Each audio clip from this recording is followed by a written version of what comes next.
பிஸ்மில்லாஹிர் ரஹ்மானிர் ரஹீம். அல்லாஹ்வின் நல்லடியார்களே, பெரியோர்களே, அன்புக்குரியவர்களே, 3 சகோதரர்கள் இருந்தார்கள், அண்ணன் தம்பிகள். 3 பேரும் எப்படிப்பட்டவர்கள் என்பதை இந்த நிகழ்வுக்கு பின்னாடி நான் உங்கள்கிட்ட சொல்றேன். அவங்க 3 பேருக்கு மத்தியில ஒரு பிரச்சனை. அந்த பிரச்சனை என்ன, நான் சம்பவத்துக்கு பிறகு சொல்வேன் இன்ஷா அல்லாஹ். நீங்க நல்லா விளங்குவீங்க. இப்போ அந்த 3 சகோதரர்கள் அரசரிடத்தில் சென்றார்கள். அந்த காலத்துல எல்லாமே எந்த பிரச்சனையா இருந்தாலும் மன்னரிடத்தில் சென்று முறையிடுவார்கள். நீங்க படங்களில் மூவிஸ்ல பார்த்திருக்கலாம், இந்த மாதிரி செய்திகள் காட்சிகள் எல்லாம் அமைக்கப்பட்டிருக்கும். 3 பேரும் போறாங்க தன்னுடைய பிரச்சனையை சொல்வதற்கு. அங்கு போய் பார்த்தால் அரசன் அதை விட மிகப்பெரிய பிரச்சனைல இருக்கா. அவங்க புரிஞ்சுக்கிட்டாங்க. அந்த பிரச்சனை என்னன்னா, அவன் வளர்த்த ஒட்டகம் காணவில்லை. இதுதான் பிரச்சனை. யாருக்குமே தனக்கு பிடிச்ச ஒரு பொருள் காணவில்லை என்று சொன்னால் அவங்க அப்செட் ஆயிடுவாங்க.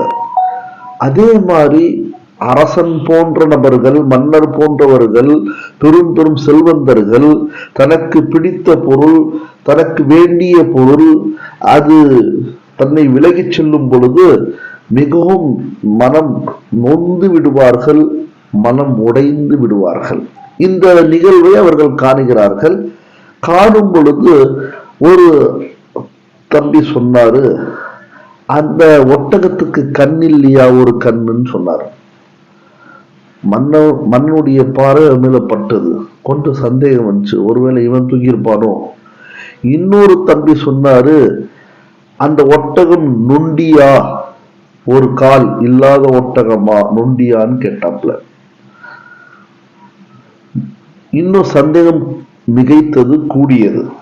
3வது சகோதரர் கேட்டாரு, என்னன்னு, அந்த ஒட்டகம் இதில் கட்டப்பட்டு இருந்ததோ அந்த இரும்பு ராடோட போயிருச்சான்னு கேட்டார். சந்தேகம் தீர்ந்துருச்சு மன்னனுக்கு. இந்த 3 பிராடுங்க தான் அந்த ஒட்டகத்தை ஆட்டை போட்டிருக்காங்கன்னு சொல்லிட்டு, திருடி இருக்காங்கன்னு சொல்லிட்டு என்ன பண்ணிட்டாரு, 3 பேருக்கு உள்ள போடுறான்ட்டாரு சிறையில. எப்படின்னா மறுபடியும் நிக்க வச்சு கேக்குறாங்க, நீங்க 3 செய்திகளை சொன்னீர்கள், 3மே உண்மையானது. அதுதான் சந்தேகம் வந்தது அவர்கள் மீது. சரி, தீர விசாரிக்கணுமே என்ற ஒரு அடிப்படையில மறுபடியும் நிறுத்தி கேட்கிறாங்க, நீ எப்படி குருடன்னு சொன்ன அப்படின்னு கேட்கும் பொழுது, ஒரு கண் இல்லாத ஒட்டகம் என்று எவ்வாறு சொன்ன என்று கேட்கும் பொழுது அந்த நபர் சொன்னார், புல் வச்சிருக்கீங்க, அதாவது ஒட்டகத்துடைய இறை வைக்கப்பட்டிருக்குது, ஒரு புறத்தில் இருக்கக்கூடிய இறை மிகவும் குறைந்திருக்கிறது, இன்னொரு புறத்தில் இருக்கின்ற இறை குறையவே இல்லை. இதை வைத்து நான் சொன்னேன், அது ஒரு கண் இல்லாத, ஒரு கண் பார்வை இல்லாத ஒட்டகம் என்று நான் சொன்னேன். ஒரு கண் பார்வை இல்லாததன் காரணமாக அந்த பக்கத்தில் இருந்த இறை குறையவில்லை, எந்த பக்கத்தில் கண் பார்வை இருந்ததோ அந்த இறை குறைந்து இருக்கிறது. எப்படி அறிவாளி, கொஞ்சம் யோசிச்சு பாருங்க. நான் சொன்னேன் இவங்க எப்படிப்பட்டவர்கள் என்பதை நான் கடைசியில் சொல்வேன்னு சொன்னேன், இங்கே சொல்ல ஆரம்பித்து விட்டேன். எவ்வளவு பெரிய அறிவாளிகள்.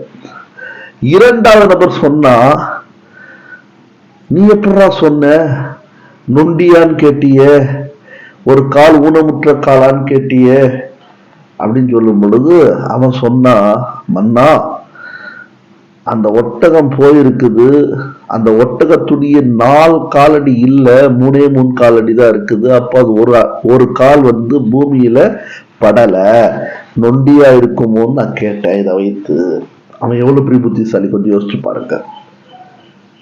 3வது நபர் சொன்னா, என்னன்னு, நீ எப்படா சொன்ன, இரும்பு ராடோடைய போயிருச்சான்னு, கட்டப்பட்ட இரும்பு ராடு.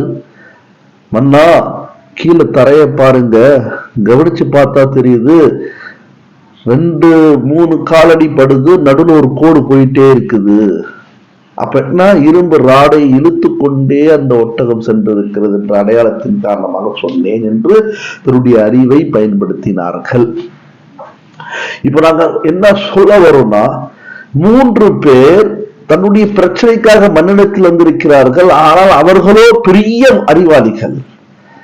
அறிவாளிகளாக இருந்தாலும் சரி, சில சமயங்களில் சில நேரங்களில் அல்லாஹுடைய அஹ்காமுடைய விஷயத்தில் தனக்குள் கருத்து வேறுபாடுகளை எடுத்துக் கொள்வார்கள் என்பதற்கு இந்த சம்பவம் சான்றாக இருக்கிறது. எதுக்காக வந்தா நான் மறுபடியும் சொல்றேன் பின்னாடி. இப்போ அரசனுக்கு இவருடைய அறிவை பார்த்து மிகைத்து விட்டான் அரசன். புகழ்ந்து தண்ணினான். அதே போன்று விருந்தும் அளித்தான். விருந்தளித்து விட்டு இவர்களுடைய அறிவாளித்தனத்தை, இவருடைய அறிவை அவன் பார்த்ததின் காரணமாக அந்த அறிவை மூலமாக ஏதாவது இவர்கள் செய்வார்கள், சொல்வார்கள், நாம் அதன் மூலமாக சில விஷயங்களை எடுத்துக்கொள்ள முடியும் என்ற ஆர்வம் அந்த காலத்து மன்னர்களிடத்தில் இருந்திருக்கிறது, அரசர்களுக்கு இருந்திருக்கிறது. அதான் புத்திசாலிகளை கூட வச்சுக்குவாங்க. இன்னைக்கு இருக்கிறவன் பூரா முட்டாள். அவன் எப்படி புத்திசாலி கூட வச்சுக்குவான்? இவனே முட்டாள், அவனோடு இருக்கக்கூடியவன் அடிமுட்டாள். எனவே இன்னைக்கு பாருங்க, முழுக்க ஜிஎஸ்டி என்ற பெயர்ல, அதே மாதிரி வரி என்ற பெயர்ல, சுங்கச்சாவடி என்ற பெயர்ல, ஃபாஸ்ட் ட்ராக், எவ்வளவு ஊழல்கள், எத்தனை ஆயிரம் கோடிகள். ஏழையாகவே இருக்கிறான், பணக்காரனாக இருக்கின்றான். இயலாதவர்கள் நசுக்கப்படுகிறார்கள். அதாவது ஒருத்தரை எப்படி கொல்லணும்னு அரசாங்கம் நினைக்கிறது, பொதுவாக எல்லா அரசாங்கங்களும். ஆனால் அல்லாஹ்வும் அல்லாஹுடைய ரசூல்மார்களும் மக்களை வாழ வைத்தார்கள். அவருடைய அஹ்காம் இன்னும் வாழ வைக்கும். அதை பிடித்தால்தான் வாழ முடியும். ஏழை பிடித்து கொண்டால் அந்த அஹ்காமின் மூலமாக, அல்லாஹ்வுடைய அஹ்காமின் மூலமாக அவன் செல்வந்தரை போன்று வாழலாம். குடிசையில் இருப்பான், மன ரீதியாக அவன் பெரிய கோட்டையில் இருப்பான். சரி, இப்போ விருது கொடுக்கப்படுகிறது. இப்போ ஒளிந்து நின்று அவன் இவங்க ஏதாவது பேச மாட்டாங்களா அறிவான விஷயங்கள் என்ற ஒரு ஆர்வத்தின் காரணமாக ஒளிந்து கொண்டு கேட்டுக்கொண்டு இருக்கின்றான். சாப்பிட்டே இருக்கும்போது ஒருத்தர் சொன்னாரு, இந்த கிரேப் ஜூஸ் இருக்கு பாத்தீங்களா, திராட்சை ரசம், அது கபர்ஸ்தான்ல உருவாகின மரம் மாதிரி தெரியுது அப்படின்னாரு.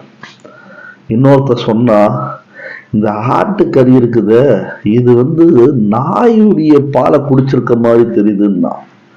3வது நபர் ஒருத்தர் சொன்னா, என்னன்னு, இந்த மன்னன் இருக்கான கிறுக்கு பையன் அப்பனுக்கு பிறக்கலன்னு சொன்னான். வந்ததே ஒரு கோபம். இதெல்லாம் கேட்டுட்டு இருக்க அரசன் உள்ள வந்துட்டான். அரசன் புத்திசாலி நினைச்சுதானா உங்களுக்கு விருது கொடுத்த, நல்ல விருது கொடுத்த, எனக்கே என்னை பத்தி இப்படி அவதூறு பேசுறீங்களா அப்படின்ற கோபத்தோட உள்ள வந்தான். வரும் பொழுது முதல் கேள்வி அதான் கேட்டான், என்ன பார்த்து நீ அப்படி சொன்னியடா, எப்படிரா?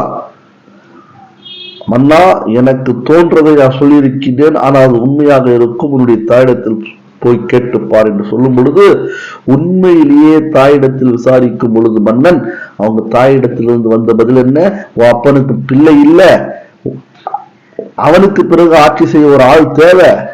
அந்த காலத்துல அப்படிதான் பண்ணுவாங்க இருக்கிறது.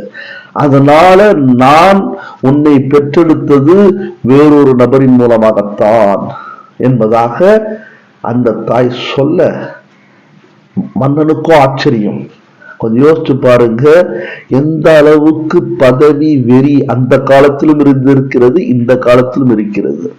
சாதாரண பள்ளியை கூட சரியா இருக்கக்கூடியவர்கள் விடமாட்டார்கள். நல்லா இருக்கக்கூடியவர்கள் விடலைன்னா அல்ஹம்துலில்லாஹ், கெட்டவங்க உள்ள வந்துட்டு கூட விட மாட்டாங்க. அது அதிர்ச்சி தகவல் இல்ல, அந்த மொஹல்லாவுக்கே எல்லோருக்குமே கேடு, ஏன் அவனுக்கே கேடு. இன்னைக்கு ஒவ்வொரு மக்தப்ல, ஒவ்வொரு மதர்சால, ஒவ்வொரு மசீதுல நல்லவர்களும் இருக்கிறார்கள், கெட்டவர்களும் இருக்கிறார்கள். கெட்டவர்கள் மூலமாக அவருடைய தீங்கு மிகைத்தது, நல்லவருடைய நல்லது அதை ஒன்றும் செய்யாது. அதனால பெரிய பாதிப்பு. ஆனால் சில இடங்கள்ல அந்த கெட்டவர்கள் மூலமாக பல நல்லோர்கள் பாதிக்கப்படுவார்கள். நல்ல உலமாக்கள், நல்ல ஹுஃபாஸ்கள், நல்ல சேவை செய்யக்கூடிய தாயிகள், நல்ல நபர்கள் அந்த இடத்தை விட்டு அகல வேண்டிய, போக வேண்டிய ஒரு சூழ்நிலைக்கு அவர்கள் தள்ளப்படுவார்கள். ஆனா சமூகம் அப்படிப்பட்டவங்களை வாழ வைக்கும். ஒண்ணு கேட்காது, நமக்கு என்னப்பா விடுப்பா, பதவி வெறி. அந்த பதவி வெறியின் காரணமாக இந்த அரசருடைய அப்ப தனக்கு பிள்ளை இல்லை என்று தெரிந்து கொண்டும் தவறான முறையில் ஒரு பிள்ளையை தன்னுடைய மனைவி மூலமாக பெற்றெடுத்து இவனை அரசராக்கியிருக்கான கொஞ்சம் பார்த்துங்க.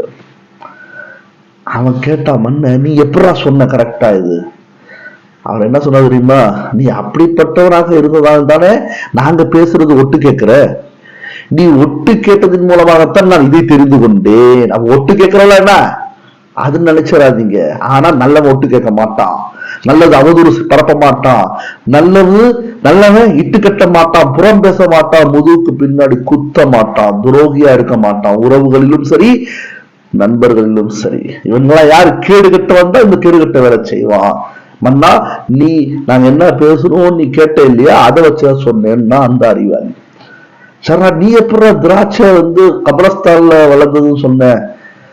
டேஸ்ட் பாத்தீங்களா, சுவையே இந்த டேஸ்ட். ஏன்னா மனிதருடைய உரம், அது அடக்கம் செய்கின்ற மனிதருடைய உரமால் உருவாகின மரத்துடைய பழங்களுடைய சுவை மிகைத்ததுன்னா அந்த சுவை வைத்து சொன்னேன்னா.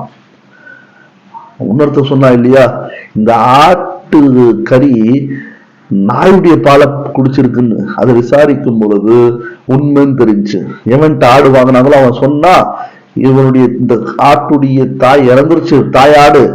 அப்போ பால் குடிக்க வேற ஆடு இல்லை. அப்போ நாய் ஒரு குட்டி போட்டுச்சு, நாயுடைய தாய் இருந்துச்சு, அந்த நாயோடு இந்த ஆட்டை சேர்த்து விட்டேன், நாயுடைய பாலை குடித்து வளர்ந்த ஆட்டுக்குட்டின்னா. அரசன் கேட்டான், மன்னன் கேட்டான், இது எப்படி அவளுக்கு தெரியும்னு சொன்னா. உடனே அவன் சொன்னான், ஆட்டுக்கறியில கறிக்கு மேல கொழுப்பு இருக்கும், ஆனா நாய்க்கறியில கறிக்கு உள்ள கொழுப்பு இருக்கும், அதை வைத்து சொன்னேன். இந்த கறிக்கு உள்ள கொழுப்பு இருந்தது, அதனாலதான் சொன்னேன்னு சொன்னான். இப்போ பாயிண்ட்டுக்கு வர்ற பெரியோர்களே சோதர்களே, இப்படிப்பட்ட அறிவாளிகள் தனக்கும் பிரச்சனைன்னு சொல்லிட்டு மன்னன்ட்ட வந்தான்னு சொன்ன இல்லையா, அது எதுக்கு என்றால் சொத்தை பிரித்து கொள்வதற்காக வந்தார்கள்.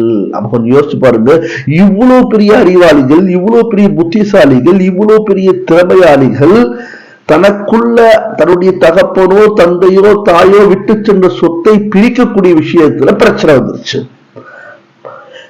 இன்னைக்கு முழு உலகத்துல நடைமுறையில பிரச்சனை இதுதான். ஹஜ்ரத்லாம் ஏமாத்திடுறான்.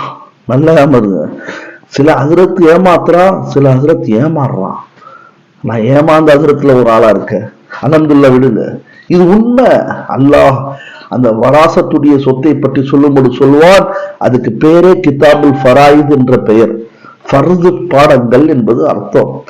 ஒவ்வொருத்தருக்கும் சொத்தை எல்லாம் எழுதிட்டான். இவனுக்கு இவ்வளவு கிடைக்கும், அவனுக்கு இவ்வளவு கிடைக்கும், அவளுக்கு இவ்வளவு கிடைக்கும், மகனுக்கு இவ்வளோ, மகளுக்கு இவ்வளோ, பெற்றவங்களுக்கு இவ்வளோ, தந்தைக்கு இவ்வளோ, தாய்க்கு இவ்வளோ, எல்லாம் எழுதப்பட்டு விட்டது குரான்ல ஹதீஸ்ல. ஆனா இன்னைக்கு உட்கார்ந்து இவன் ஒரு தீர்ப்பு அளிக்கிறான்.